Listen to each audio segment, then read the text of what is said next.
আমি পদ্মজা, পর্ব ৩৬, লেখক ইলমা বেহেরোজ। পদ্মজা ঘরের চৌকাঠে পা দিল মাত্র, আমি রিদওয়ানকে টেনে হিঁচড়ে তুলে বলল, তোকে না করেছিলাম, বারবার না করছি, তবুও শুনলি না। রিদওয়ান শক্ত দু হাতে আমিরকে ধাক্কা মেরে ছুঁড়ে ফেলে দিল দূরে। আমির আলমারির সাথে ধাক্কা খেয়ে আরও হিংস্র হয়ে ওঠে, রিদওয়ানের দিকে তেড়ে আসে। নূরজাহান দৌড়ে এসে পথ রোধ করে দাঁড়ান, চিৎকার করে বলেন, কি হয়েছে তোদের? তোরা এমন করতাছস কেন? দাদু সরে যাও, মাদারচোদের বাচ্চারে আমি মেরে ফেলবো। তুই কি ভালো মানুষের বাচ্চা? তেজ নিয়ে বলল রিদওয়ান। নূরজাহানকে ডিঙিয়ে রিদওয়ানকে আঘাত করার প্রস্তুত হলো, তখন মজিদ হাওলাদারের কর্কশ কণ্ঠ ভেসে আসে, যে যেখানে আসো সেখানে দাঁড়িয়ে থাকো। আমির মজিদ হাওলাদারকে এক নজরে দেখে শান্ত হওয়ার চেষ্টা করলো, পরে জ্বলে উঠে বলল, আব্বা আপনি জানেন না ও কি করেছে? পদ্মজা গোসল করছিল, ও লুকিয়ে লুকিয়ে দেখছিল। আমিরের কণ্ঠ থেকে যেন অগ্নি ঝরছে। করিনা, আমিনা, রানী সহ হাওলাদার বাড়িতে যারা কাজ করে দুজন মহিলা সিসি করে উঠল। রিদওয়ান সাবধানে প্রশ্ন করল, তোর কাছে কি প্রমাণ আছে? প্রমাণ লাগবে? আমি জানি না এটা তুই ছিলি? বিয়ের রাতেও তুই পদ্মজার কাছে গিয়েছিলি। অপবাদ দিবি না। তুই ভালো করেই জানিস আমি অপবাদ দিচ্ছি না। তুমি কি করে শতভাগ নিশ্চিত হতে পেরেছো ছেলেটা রিদওয়ানই ছিল? পদ্মজা দেখেছে নাকি তুমি? বললেন মজিদ। আব্বা কেউ দেখেনি, কিন্তু আমি নিশ্চিত চরিত্রহীনটা রিদু, কারণ আমার আগে থেকে পদ্মজাকে পছন্দ করত। পদ্মজা বিস্ময়ে তাকালো, কি হচ্ছে, কি সব শুনছে? ফইনা দুই ঠোঁট হা হয়ে গেল, মুখে হাত দিয়ে অবাক হয়ে তাকিয়ে থাকেন। আমিনা বলেন, আপা, আমি আগেই কইছিলাম এই সেরি বিনাশিনী, এই সেরির রূপ আগুনের লাকান, এই সেরির জন্যে এই বাড়ির সেরাদের ভেজাল হইতাছে। আমির আমিনার কথা শুনেও না শোনার ভান করল। মজিদ বলল, আব্বা আপনি এর বিচার করবেন না আমি ওরে মেরে ফেলবো? আর আম্মা, এরপরেও কি বলবা এ বাড়িতে রেখে যেত পদ্মজাকে?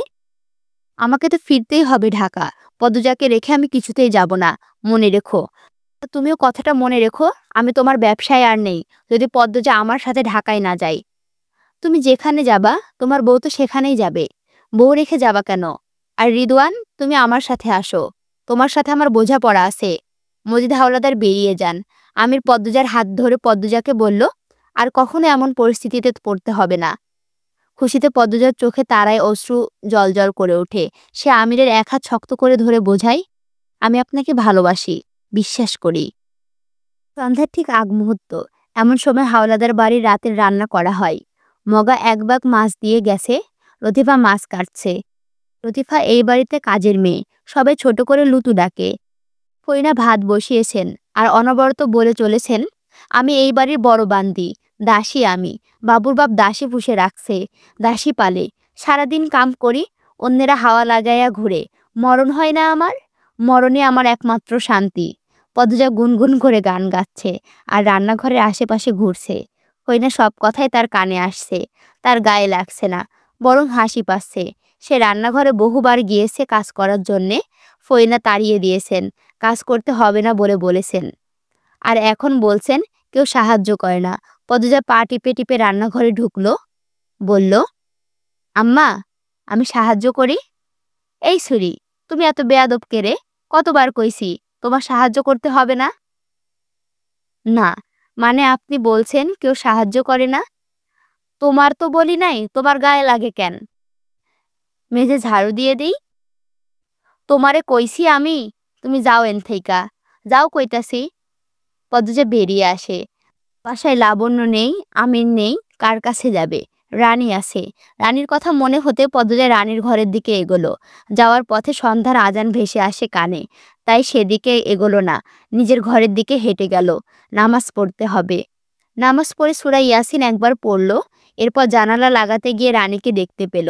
সেদিনের মতো জঙ্গলের ভেতরে ঢুকছে, আর কিছু মুহূর্ত পার হতেই চারিদিক রাতের গাঢ় অন্ধকারে তলিয়ে যাবে। এমন সময় কি করতে যাচ্ছে ওখানে? এত সাহস কি করে হয়? পদ্মজা হুড়মুড়িয়ে ঘর থেকে বের হয়, আসছে এর সেই দেখে ছাড়বে। লাবণ্য সবেমাত্র সদর ঘরে ঢুকেছে, পদ্মজাকে তাড়াহুড়ো করে কোথাও যেতে দেখে বলল, কিরে, কই যাস? পদ্মজা চমকে উঠল, এরপর বলল, এই তো এখানেই। কই ছিলি? আচ্ছা পরে কথা বলবো, আসি এখন। লাবণ্য ঠোঁট উল্টে পদ্মজা যাওয়ার পানে তাকিয়ে থাকে। এরপর মনে মনে ভেবে নিল, 2 তলা থেকে হয়তো দেখেছে দাভায় আসছে, তাই এগিয়ে আনতে যাচ্ছে। সে নিজ ঘরের দিকে চলে গেল। পদ্মজা কখনো বাড়ির পিছনের দিকে যায়নি, প্রথম যাচ্ছে। বাড়ির ডান পাশে বিশাল পুকুর, কালো জল, অথচ বাড়ির সামনের পুকুরের জল স্বচ্ছ। 2 মিনিট লাগে লাল শাকের সবজি ক্ষেত পার হতে। বাড়ির পিছনে এরকম লাল শাক সবজির বাগান আছে সে জানতো না। এরপর পৌঁছালো জঙ্গলের সামনে। সেখান থেকে অন্দরমহলের দিকে তাকালো। ওই তো তাদের ঘরের জানলা দেখা যাচ্ছে। আরেকটাও জানালা দেখা যাচ্ছে। দেখতে পদ্মজা কপাল কুঁচকে খেয়াল করলো সে জানালার গ্রিল ধরে কেউ তাকিয়ে আছে। পদ্মজা ঠাহর করার চেষ্টা করলো এটা কার ঘর। মনে হতে সময় লাগলো না, এটা রুম্পা ভাবির ঘর। তবে কি তিনি তাকিয়ে আছেন? পদ্মজা আবার তাকালো। রুম্পা জানালার পর্দা সরিয়ে হাত নাড়ায়। পদ্মজা মৃদু হেসে হাত নাড়ালো। দূর থেকে রুম্পার মুখটা দেখে মনে হচ্ছে সে কিছু বলতে চায় পদ্মজাকে। তার ভেতরে লুকানো আছে কোনো এক রহস্যময় গল্প। ভাবি, এই নে কি করেন রাইতের বেলা? ভূমিকম্পে ভূমি যেভাবে কেঁপে ওঠে পদ্মজা ঠিক সেভাবেই কেঁপে উঠল। তাকিয়ে দেখল মদনকে। সে জঙ্গলের ভেতর থেকে এসেছে। পদ্মজা আমতা আমতা করে বলল, হাঁটতে এসেছিলাম। এই রাতের বেলা? বিকেল থেকেই, এখন ফিরে যাচ্ছিলাম। চলেন একসাথেই যাই। জায়গাটা ভালো না ভাবি? আপনি হইছেন সুন্দরী মানুষ, জিনভূতের আসর পড়ব। আপনি যান, আমি আসছি। আর কি করবেন এখানে? পদ্মজা জঙ্গলের দিকে তাকালো। অদ্ভুত এক অনুভূতি হয়। সব জঙ্গল অযত্নে বেড়ে উঠলেও এই জঙ্গল যেন যত্নে বেড়ে ওঠা। সে অন্ধকারে খোঁজার চেষ্টা করলো রানীকে, পেল না। মদনের সাথে না গেলে যদি বাড়িতে গিয়ে বলে দেয় তাহলে অনেকের প্রশ্নের সম্মুখীন হতে হবে, আর এটার পর একটার পর একটা মিথ্যা বলতে হবে। পদ্মজা মনে মনে পরিকল্পনা করে মদনের সাথে বাড়ি অবধি গিয়ে আবার চলে আসবে।